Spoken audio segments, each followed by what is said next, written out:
My name is Liz. If anyone is watching this for your first time, happy to welcome you here. I just finished a 3-hour, 3+ hour somatic session with a client, a female client, and I'm kind of re-landing into myself as a result of being with her for the last few hours, which was amazing. And so thank you for letting me speak to what's true, which is that I'm still finding myself a little like, woo, living in that space that she and I spent together for the last couple hours. What I'd like to talk about today, which I wrote in my title for today's show, is this piece of ourselves that we call identity. And um, it's come up in so many conversations. I mean, it's sort of one of those things that's inevitable in life that we are, as we interface ourselves with the world and with life, that we are, there is an identity. Like we have through our lived experience as we develop into into the person who we are. We cultivate this thing called an identity, and might call it ego.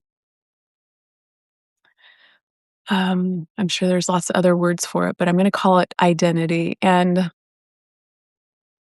what I've witnessed both in my own process of development and also with the clients I work with, and also with people who I have had um, intimate relationship with, whether that is an actual romantic partnership or just a deep friendship or family relationship, that identity is this very self-preserving thing that has such slyness in the way that it shows up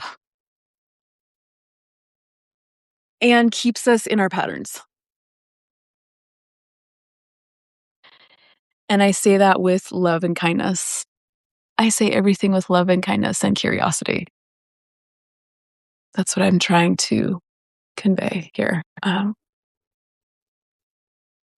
To be in the most raw, honest truth of our experience requires being aware of how our identity is actually a protective strategy for the self, for the being. That the identity itself can be part of our protectiveness. It can be part of our way of staying preserved. I have a skylight above me. Whee! And it's beautiful, and also the light of it is kind of distracting me, so I'm gonna scoot over here. Um, so ways that this can show up. I'll speak to one for me. So I am a person who is devoted to environmental ethics. I really want my choices to represent care for the earth. And that's a value, and the value is like still a part of my identity. And when I'm challenged with a situation where I can't be in alignment to that value, which is part of my identity, um, I get, I get, I get a little like shaken by that. I get a little bit like, oh, this is like a confrontational experience in my own body. And that is such a fascinating part of being human. And it's the part of us that I think can have the most resistance to changing and shifting. I'm not sure if that was a clear example. I'm going to speak to a client experience. So I think this shows up with all of us, but I think it can really show up with women.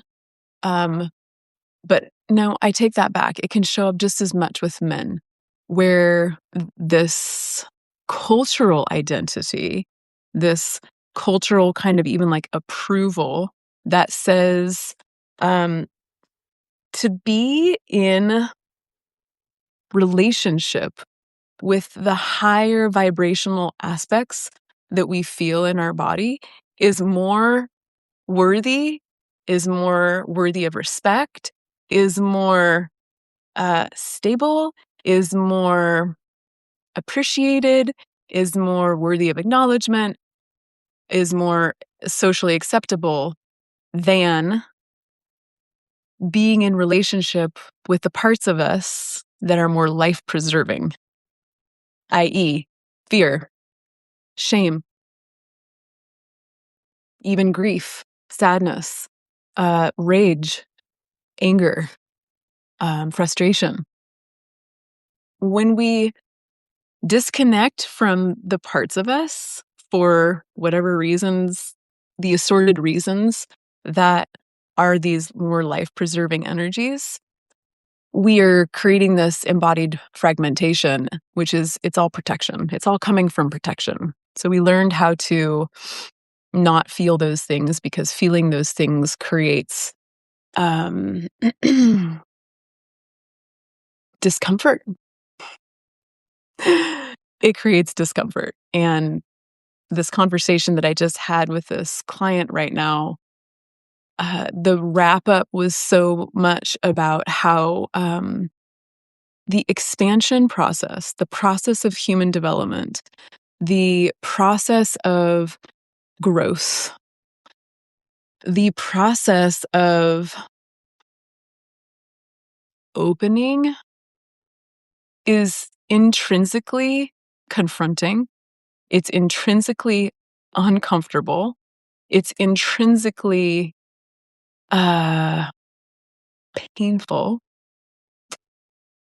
and scary because it's asking us to step into a version of being in relationship with this, with self, that is unknown. We want it because we want to feel differently. And for a lot of people, the choice to really do the work in order to create a different feeling experience of oneself requires the threat of something so great that will actually invite ourselves into the process that is uncomfortable.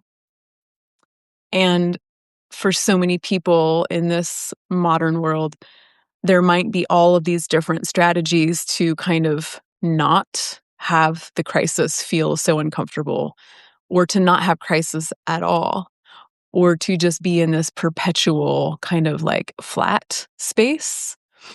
Nothing is too much of a crisis, whatever direction. Nothing is too much of like a stimulus. It's like we'll just kind of exist in this like more flat-lined monotone.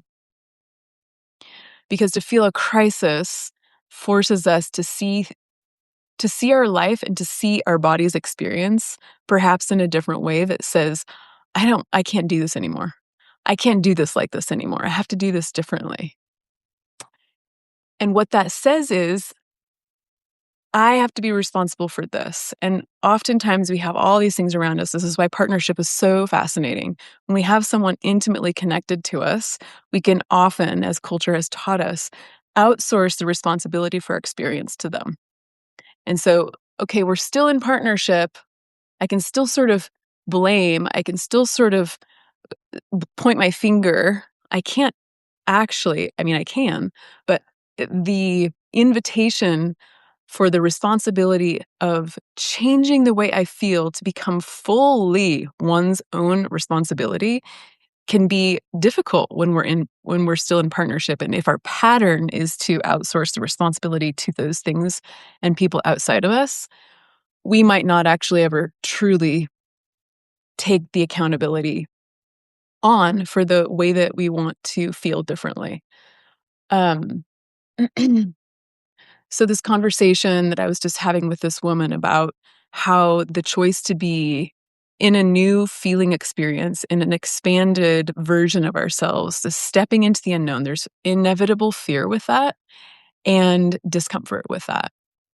And yet, if we if we aren't willing, because this is a willingness, because the capability we can say, oh, I'm just not able to be there, or I'm just not capable of it, or I just don't have the skills. Yeah, this is part of the unknown part of it, which is that we don't. And the um surrendering to not knowing how, which our mind wants to always figure out, oh, how do I do this?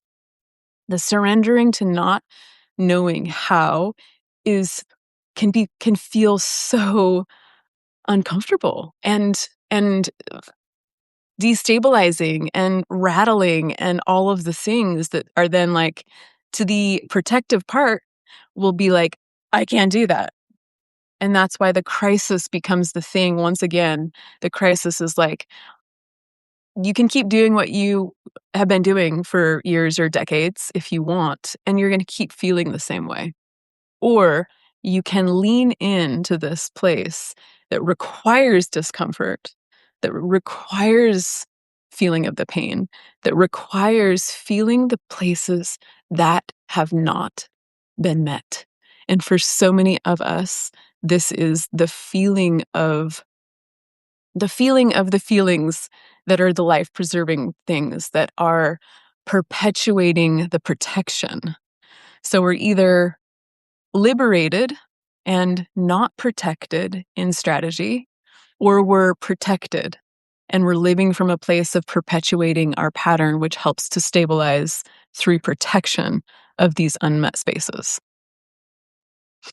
You can't, shouldn't say can't, I will say the invitation with development, the invitation with expansion, the invitation with stepping into a whole relationship with oneself requires total responsibility, and it requires feeling the discomfort. There's no way around it. We have to choose to face those things and to feel the compassion and the courage and the commitment to the process for that unknown to slowly create evidence that our body is going to enter into a new way of being with itself that feels free, that feels at peace, that feels liberated, that feels alive. Not because we're grasping for stimulation or novelty, but because we are in the essence of being free in our body, not protective. That's the outcome of being committed to the process of expansion and committed to the process of developing our body mind into embodied liberation and wholeness. And it makes sense that it's resisted because it's very uncomfortable. It forces us to feel all of the things that, and to acknowledge that we've actually chosen to not feel those things, and the shame that comes with that, the density, the weight of the responsibility of that. I mean, just that in and of itself is like, woo, that's so much.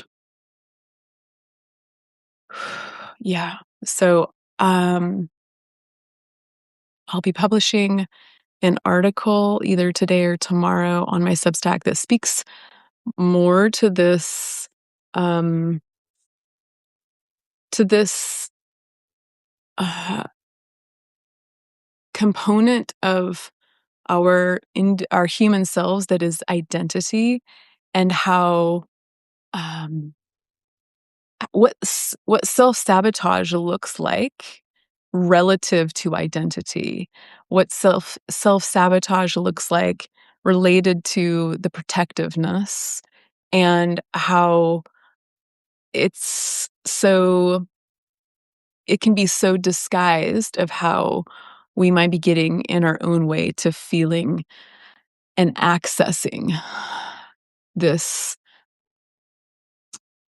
self-secure, self-sourced, self-led, expanded wholeness.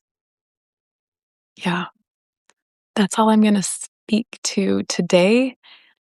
Um, hmm, I went outside in the sunshine right before this. It felt so good to move my body and to feel a little, just movement and nature on my skin and the nature of my body's ability to move and make sounds. To meet the nervous system's experience moment to moment is such a cool part of getting to be alive and self-connected. So, as you take in information from your day, from people who are in your lives, from the felt sense experience that comes through with each interaction with your context in your day, I invite you to pause and notice what is the thing that your body is feeling right now and how might it want to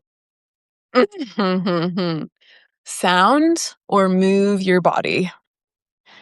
Play with it for 10 seconds, 5 seconds. Mm. Okay. Until next time, thank you for being here.